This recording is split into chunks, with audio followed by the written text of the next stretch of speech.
ओम शांति। मैं आज आपको एक कहानी सुनाती हूँ।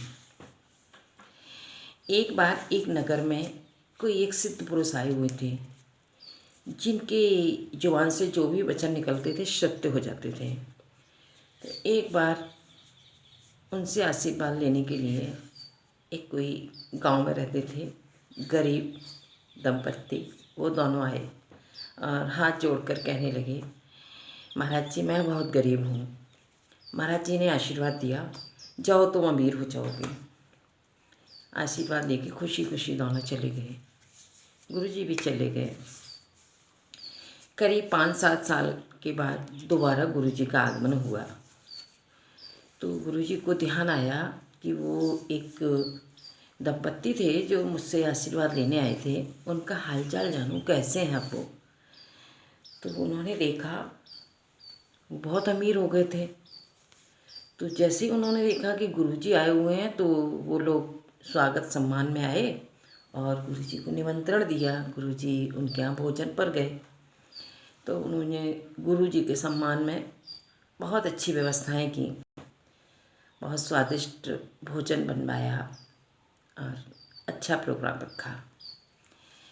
वो सब होने के बाद गुरुजी जब भोजन कर चुके, फिर उन्होंने कहा, गुरुजी आप आज हमारे यहाँ ही विश्राम कीजिए।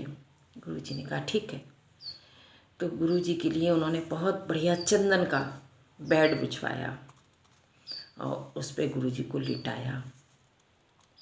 और रानी, वो क्या नाम है, उसकी जो पत्नी थी उसका नाम रानी था, तो उसने भी बहुत सारे जेवर पहन रखे थे, बहुत पैसा हो गया था उसके पास।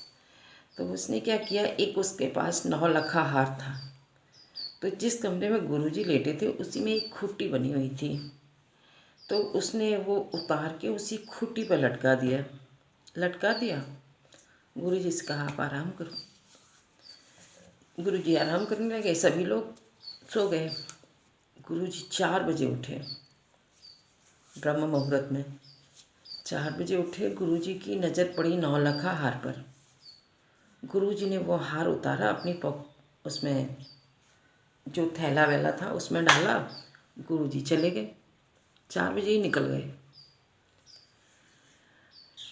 गए। इधर वो रानी जो थी ना, वही उसकी गरीब व्यक्ति जो था वो अमीर बन गया था, उसकी पत्नी, वो शोर मचाने लगी, मेरा हार कहाँ चला गया, मेरा हार कहाँ चला गया। इधर गुरुजी भी गए। फिर वो बड़ी परेशान हो गई।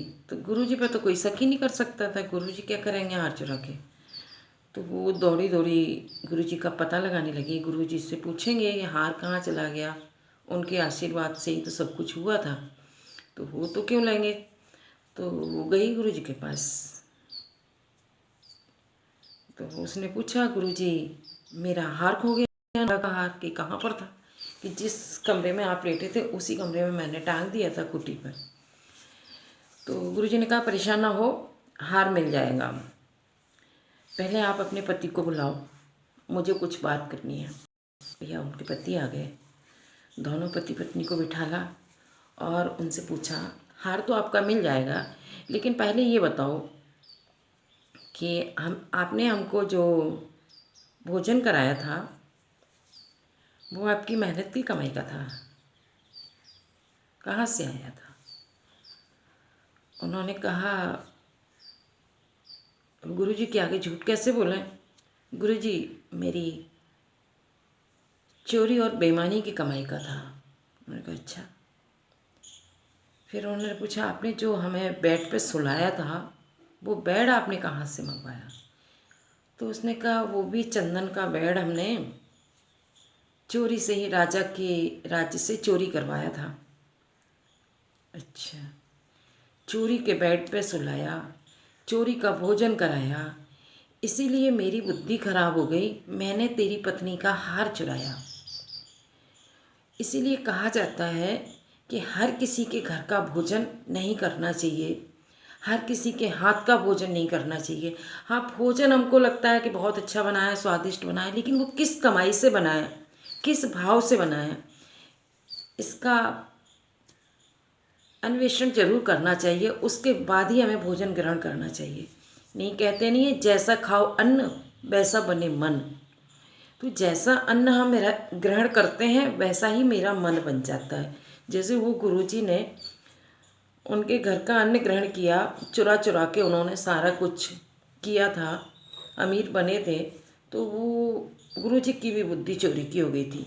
इसीलिए कहते नहीं है कि है ना, मेहनत का कमाया हुआ 1 रुपया और हराम का कमाया हुआ 1000 रुपये बराबर होता है। आप मेहनत और ईमानदारी से कमाइए। इस तरह से चोरी बेईमानी से किसी की भी बुद्धि खराब हो सकती है, इसलिए गलत तरीके से पैसा ना कमाया जाए। अच्छे अच्छों की बुद्धि खराब हो जाती है। जब गुरुजी जैसे महान व्यक्ति की बुद्धि खराब हो सकती है, तो हम और तुम तो एक साधारण मनुष्य हैं। गलत खान पान रखेंगे तो बुद्धि तो खराब होनी है। अच्छा, ओम शांति।